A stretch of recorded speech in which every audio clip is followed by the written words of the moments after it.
Neymar, Ronaldo, passation de pouvoir. On aimerait. Encore, là. On aimerait. Je suis pas sûr que ce soit ça. Pourquoi vous aimeriez? Parce qu'on est supporter du Paris Saint-Germain quand même. D'accord, non, mais faut le dire.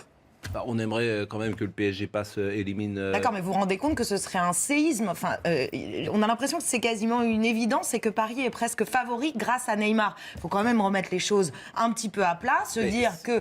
Je pense que le PSG est plutôt favori pour moi, mais je pense que le PSG va là, plutôt gagner les deux matchs. Mais je peux me tromper. Qui est le Real Madrid, que sur les 7 dernières Ligues des Champions, ils sont toujours allés en quart, qu'il y a Cristiano Ronaldo qui est le meilleur buteur. Voyez le jeu aujourd'hui entre les deux équipes. Non, mais je dis juste, attendons un peu pour la passation de pouvoir. On est tous là, on est des amateurs, enfin tout le monde va jouer à ça, tout le monde se dit qu'est-ce que t'en penses, à ton avis, voilà, c'est ça la question. Rappelez-vous à quel point on n'a pas été assez prudent.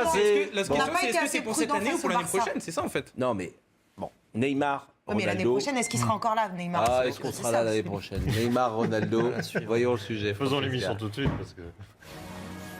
Quel que soit le réseau social, le message du Paris Saint-Germain a le mérite d'être clair. Dans cette course aux étoiles, Neymar se mue en guide.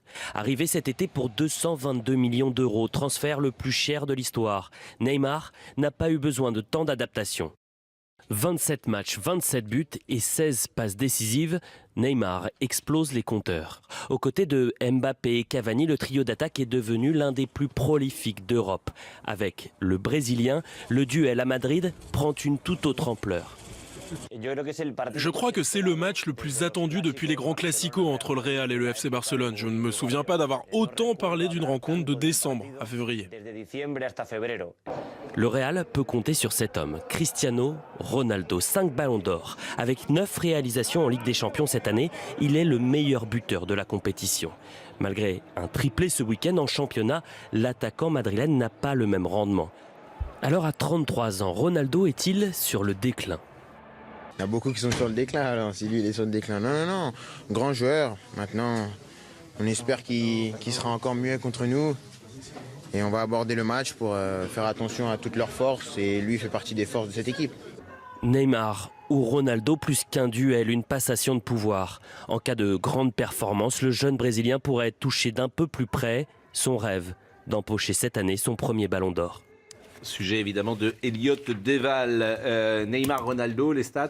Voilà, le foot c'est un sport collectif, vous le savez Pascal, mais nous on peut pas s'empêcher forcément d'en faire une affaire de duel. Et ce duel-là, il est exceptionnel, avantage, mais surtout en ce moment on a tendance à monter les individualités. Donc avantage Neymar pour les statistiques. Avant ce choc, Neymar qui marque quasiment à chaque match, qui est impliqué sur 35% des buts du PSG, toute compétition confondue. Neymar qui écrase la Ligue 1 au niveau statistique sans vraiment jouer à fond sur quelques matchs, du moins on en a l'impression. Face à lui, Cristiano Ronaldo, il a conquis son 5e ballon d'or en fin d'année, un petit peu en dedans cette saison, le Portugais, 11 buts en Liga seulement, on a envie de dire, mais un bilan irréprochable en C1, 9 buts en 6 matchs, c'est le meilleur buteur de cette édition pour l'instant, 3 buts de plus que Neymar, Cavani, Kane ou Firmino. Il est 20h20, je fais juste un petit insert parce qu'on a prévu une page un peu spéciale ce soir parce que c'est Juventus-Tottenham et c'est sur Canal+, on en parlera pile à la fin de l'émission pour coller vraiment au début du match, mais sachez-le, je le dis tout à l'heure, Juventus-Tottenham, c'est à 20h45, c'est en Ligue des Champions et c'est sur Canal+, à 20h45.